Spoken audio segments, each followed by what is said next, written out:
Hey, what's up? So this is video number 2. If you are a current follower of my unsolvable story, then welcome back. If you are a new subscriber, hey, what's up? There is other videos that introduce a little bit more about me. Continue watching this video, and if you feel up to it, go ahead and kind of go back through my other videos just to kind of get an idea. So this journey that I'm going to be embarking, that is on the horizon of my life, is that I'm going to be homeless. So me being homeless is kind of by choice. I call it a mixture of stupid and brave. But I do want to say it is authentic and it is real and it is a journey. How I got to be homeless, well, I'm not currently homeless. I'm living with a roommate right now. But if you want the tea, I'll give you the tea. So I believe in manifestation, right? But not in the way that like, hey, like I want a new car. This is what my car I want to look like. Like I've tried that. That's like baby games to me. And that's just part of the process of learning manifestation, is you have to start somewhere, and that's where I was starting. I like wrote how I want my car to look, and I thought like if I thought about it and use visualization enough that I can visualize that, and I think it does work for some people. However, I think there's different skills in manifestation and people have different strengths. Just like in school, some people are good at English, some people are good at math, some good at like all across the board, some people struggle all across the board, just in that type of environment. And it's like everyone is different. But for me, I feel like I'm discovering and these thoughts are continuously transforming. So it's not like just because I'm saying it now, it's going to be for me forever. But this is the current state of my like growth and like milestone of my journey of manifestation. So I really think that manifestation just opens doors and connections to like your awareness, and it says like, hey, like I feel like there's a vibe check, and people that come into your life, like it's because of a vibe check. And I know this is not like every single time, but sometimes I notice like my life happens because I spoke this into existence. So my body listens, like my conscious listens as I'm consciously speaking. And then it kind of like guides myself through those. So that's why, like, if you tell yourself like, oh, I can't do this, even though you could if you tried, you telling yourself that you can't do this is gonna probably lead to you not doing it. You're already giving up on yourself. And like, if you push yourself hard enough, then you should hit a breakthrough on something, like say working out, running a mile. You say, oh, I can't run a mile all in one sitting. Well, if you just say I can't do it and you never try, then of course you manifested that you can't run a mile. Now, I think the bigger the goal, the more like time and more efforts is going to be needed, and depending how skilled you are in those effort areas, then you'll be able to succeed those things. But yeah, telling yourself that you can't do something is already not doing it, and it's like you might as well just go for it and challenge yourself if it's something that you really want. So going for something and saying that you can run a mile, you might start with like, hey, maybe I can walk a mile first.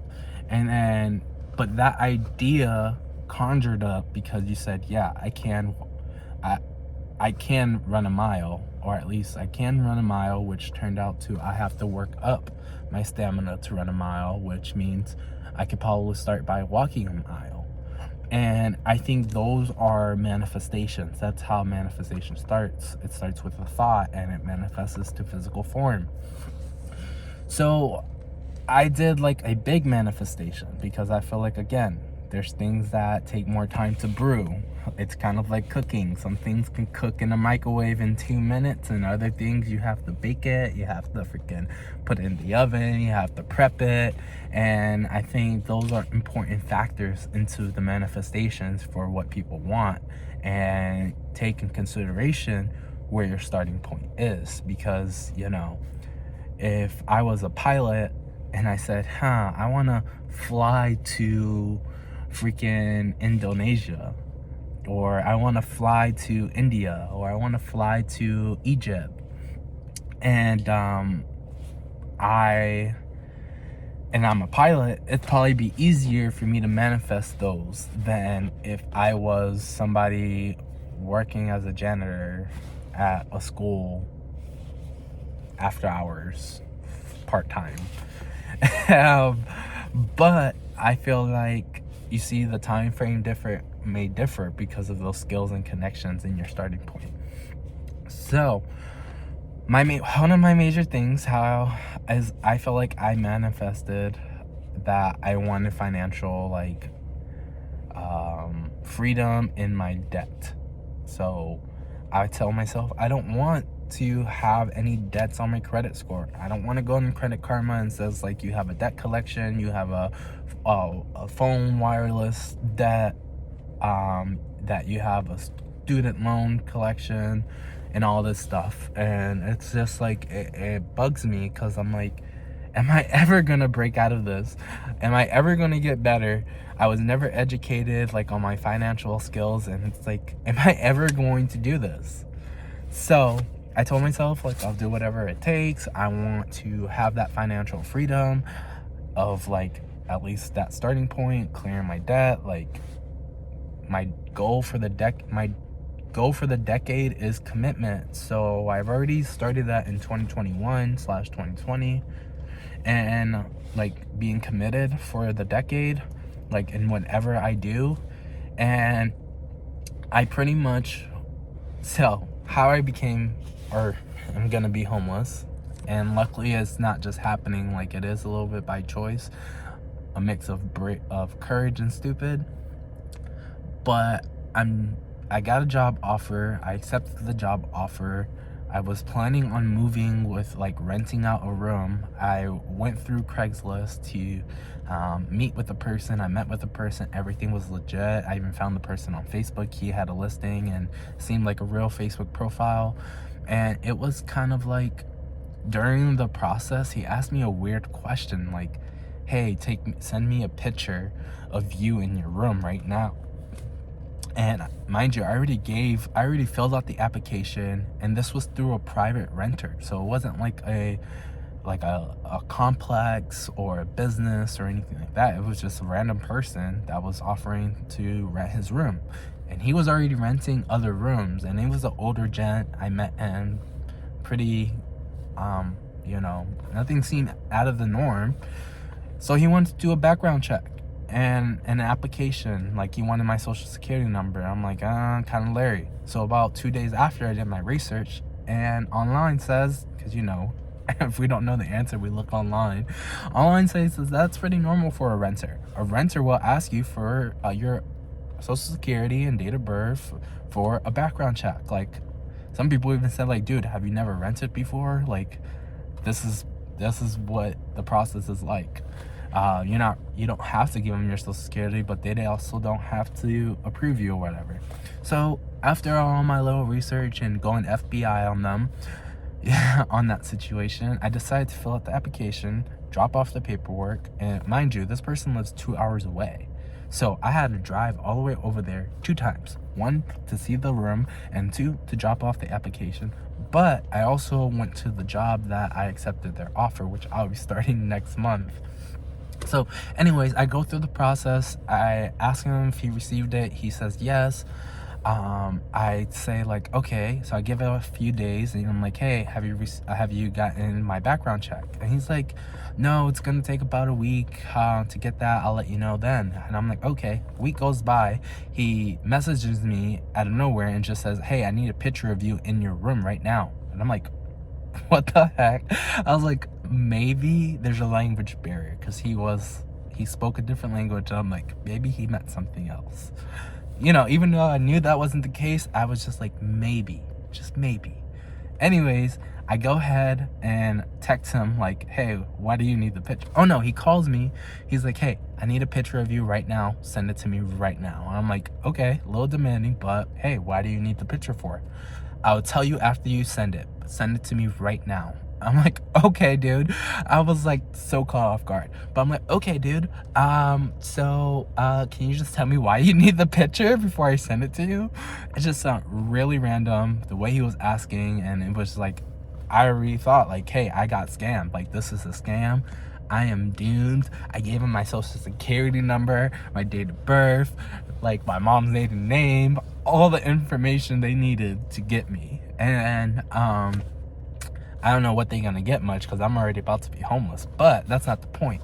The point is he's gonna have that information, and that's just like, it makes me feel nervous, and I don't want to walk with a cloud over my head.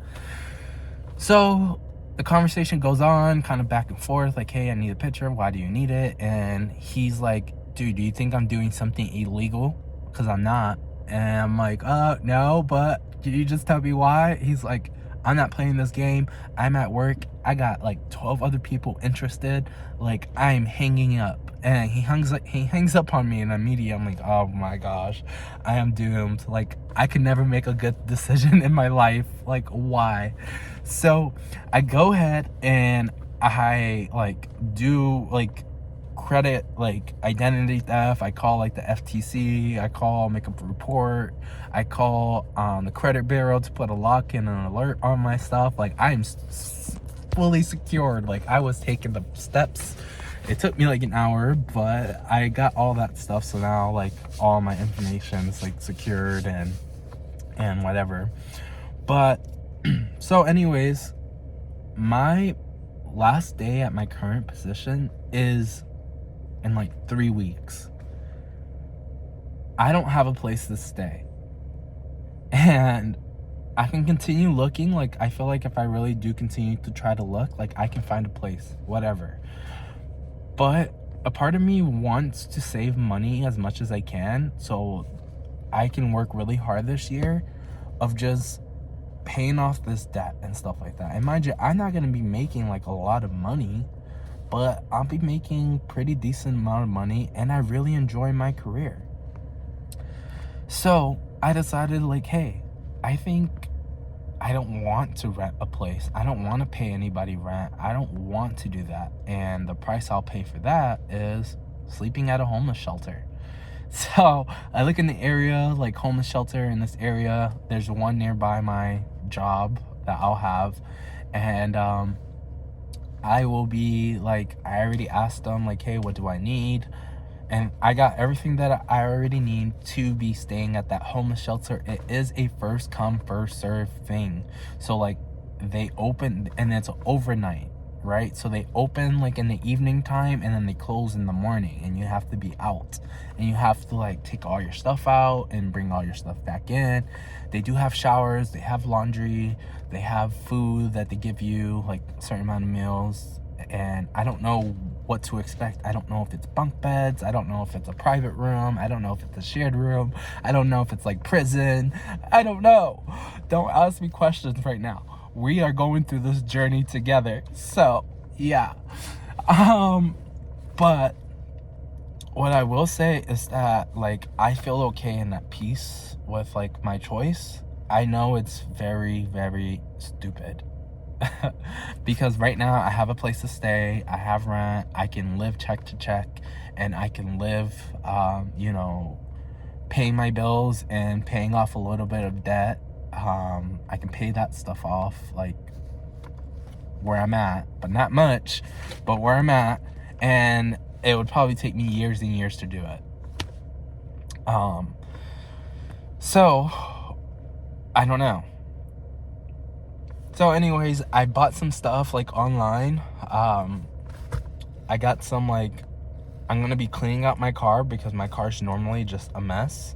So I have storage units. I have a lot of stuff in storages. I have 2 small storages here where I currently live. So when I go to the new area, like I don't know if I should get a new storage. And then at one point in time, I was thinking of just renting a storage and just sleeping in my car, and then literally working, 12-hour shifts, 5 days a week, and then going to the gym to maybe get a workout, and then like showering and stuff like that, and then sleeping in the storage. But that is illegal, so we're not doing that. But I won't lie, it crossed my mind for sure. I'm like, okay, like I am going to be homeless, like maybe I could sleep in a freaking storage unit. Like I can get a bed, that's pretty much like a room. I'll just like, what would I eat? I don't know, maybe something like, so pretty much like what came to mind was like, just do a homeless shelter, like da da da da da. So I would work like from like 4 a.m. to like 4 p.m. and then the homeless shelter opens about like 4:30 to like 5:30, somewhere between those time, where you'll start to check in. And I don't know if it's like Black Friday where there's a line of people waiting, so like, some people might just sleep in front of the door. I don't know, we're gonna find out together. So I will be sleeping there, at the homeless shelter. At least that's the plan, but sometimes things don't go exactly as planned. And I don't know if I'll be doing it for a month. I don't know if I'll be doing it for 2 months. Like, if anything, like, it's not like I'm dead broke, where I mean, I'm pretty tight, but I just like, I feel also another reason why I'm taking on this experience and I'm at peace with it is because this is how I'm going to deal with my karma choices. Like, this is my karma that I'm dealing with, and these are the experiences. I hope that it teaches me to be financially responsible so I don't have to go through this experience again. And, I have my own car. It's in decent shape. It's over 10 years, but, under 110 miles, 110,000 miles. So I think 3 important things I need to take care of is, cleanliness of my car. I need to make sure my maintenance is all up to date with my car. And what would be the third thing? I don't know. If you can figure out what you think is a priority, top 3 things of what you think a homeless person with a car and with a job should do, please drop a comment. I will take that into consideration. I'll see you in the next one.